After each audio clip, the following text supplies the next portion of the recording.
CTO at RoboFlow, and I'm here with Jacob, the machine learning engineer at RoboFlow, with ML in a minute. Let's kick it off. Jacob, what is TensorRT?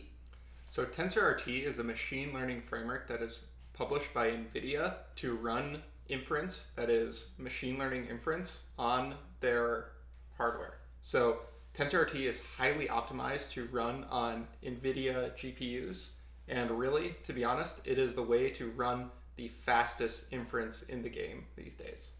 And if you want to convert a model to TensorRT, how do you do that? So in order to get to TensorRT, you're usually starting in something like PyTorch or TensorFlow, and then you need to be able to move from that framework into the TensorRT framework. The nice thing is that RoboFlow makes it easy to do all these things. That's great, and that's ML in a minute. If you enjoyed this video and want to learn more about machine learning and computer vision, be sure to like and subscribe and check out the other videos linked below.